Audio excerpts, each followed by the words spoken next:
Hello, Matthew Armstrong here. And Victoria Whitehead, and welcome to day 87 of our 100 Days Feast.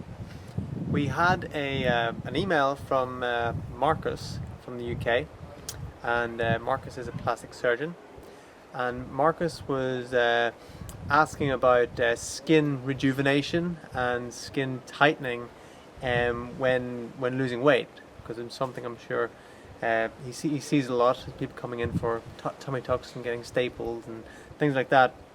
And I know it's something that a lot of people are worried about. They think, well, if I lose weight, I'm going to be all flabby and have all this loose skin, and that is, well, they're pretty much correct if they follow what most people follow when they lose weight, and that's just to just eat the same stuff usually and reduce it, and kind of half starve themselves, just reduce their calorie intake, or they go on one of those like Protein shake diets. yeah, one of those things where you've got this packaged thing and this powder, and you take it, and it's supposed to be like a meal replacement, and that stuff is just really bad for you. It's Acidic. just highly acidic for the system. Yes, you will get the results of losing the weight, but it won't be healthy.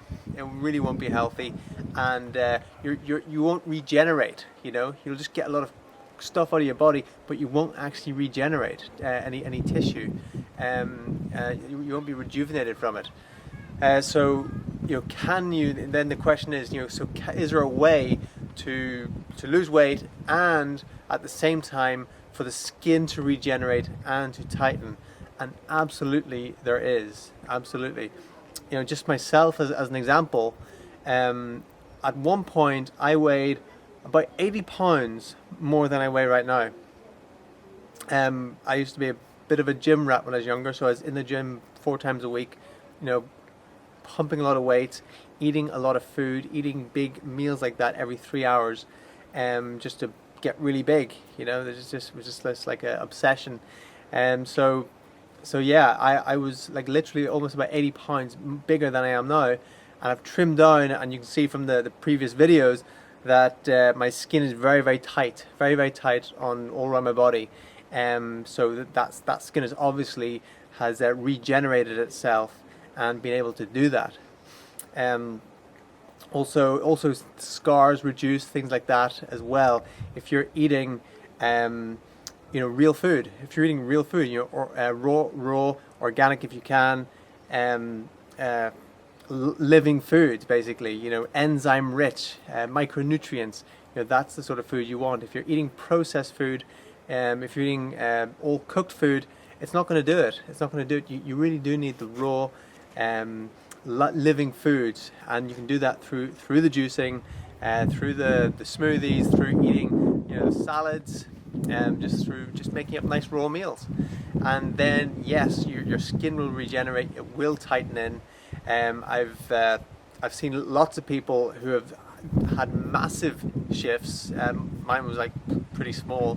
I've seen people who have shed over 200 pounds in a year through just doing green smoothie only cleanse, like a year cleanse on just green smoothies, and they've lost, I can't remember what it was, but the guy was basically standing inside one of the leg of his trousers, and his trainer was standing in the other leg, and they were still holding his trousers out to the side, arms outstretched, and after 1 year, and all his skin had tightened in because all he ate was raw food. Everything was blended, every single thing was blended, so that was just feeding his cells, regenerating his tissues, and that's how he tightened everything in. And there's loads of examples. So yeah, definitely you can tighten in that flabby skin, but not even that flabby skin is basically just being discarded, like a snake discarding its skin, and it's rebuilding, repairing, regenerating new skin. So yeah, absolutely you can, but you got to do the right thing. Something else that I remember Angela Stokes-Monart mentioned to you during an interview was that something she did when she first went raw, and she started losing a lot of weight, was she did hot and cold showers, and that also helps to make the skin tight. Do you want to maybe? Yeah, hot and cold showers, doing the body brushing, All those things are going to help. You know, when you do the hot and cold showers, the circulation, it really helps the circulation. The blood will come to the extremities, and it goes back to the organs, back to the extremities as you do that. So it really increases circulation. And when you do that, when you increase that circulation like that, that's what promotes healing. You know, we need circulation for healing. If we don't have circulation, then healing doesn't happen. Like a river, the analogy of a river. If a river's flowing, you know, it's always going to be clean and renewing itself. If it's stagnant, if it's not flowing, then it starts to get smelly and, you know, stagnation and, you know, all that sort of stuff. And you don't want to swim in there, but you swim in a nice flowing river, right? So kind of like that. The only thing that does take a while longer, but still helps a lot, is stretch marks. They're definitely a tough one, but they become greatly reduced. But they all that's kind of left is like little silvery lines. But I haven't seen really any cases so far where, like, you know, serious stretch marks have completely disappeared. But I'm sure it's possible. I'm sure that people have done it. But I've seen, even with myself, I used to have quite a big scar underneath my eye, and that's virtually invisible now. You know, really, unless you like look really close with a magnifying glass. So even scarring and things, that regenerates as well as you regenerate your whole system.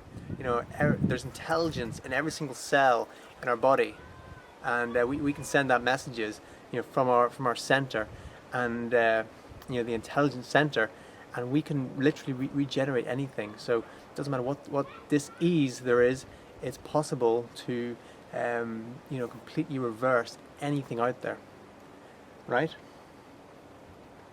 Yeah, but it comes down to the person. They say there's no incurable diseases, only incurable people. So each person, you know, you have to take them on their own.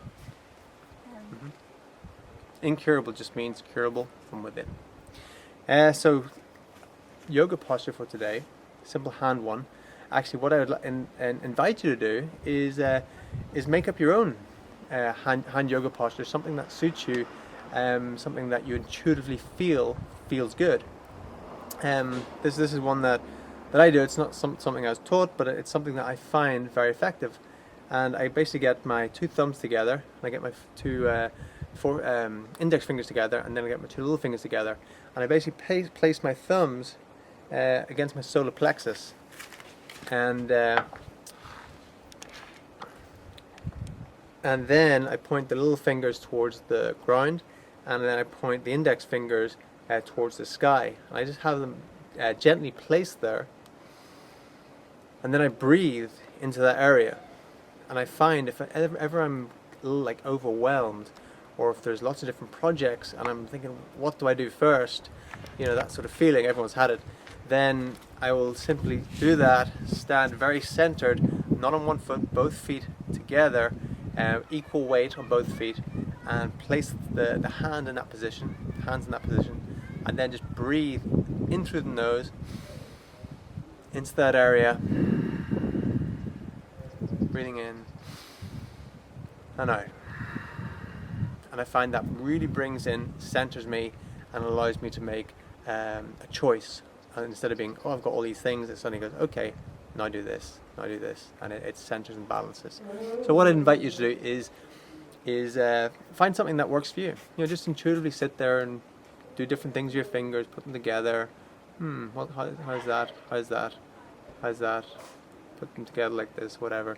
Just try different things and just, you know, see what resonates with you, and you can have your own hand yoga posture that you do in times when you're feeling off center, you're feeling unbalanced, you want to, you know, be in an empowered state. And you know, intuition, that's the most important thing to cultivate in life, is our own intuition, rather than being a programmed like robot. You know, develop our own intuition, and that will bring us much further than anything else. That is for today? Yeah. Okay. So thank you for joining us as usual, and we appreciate it very, very much, and we shall chat to you again tomorrow. Anyone wondering what Victoria's drinking? She's drinking wheatgrass powder in water. Drinking a lot of that, it's good. Okay, my name is Matthew Armstrong. And I'm Victoria Whitehead. Take care.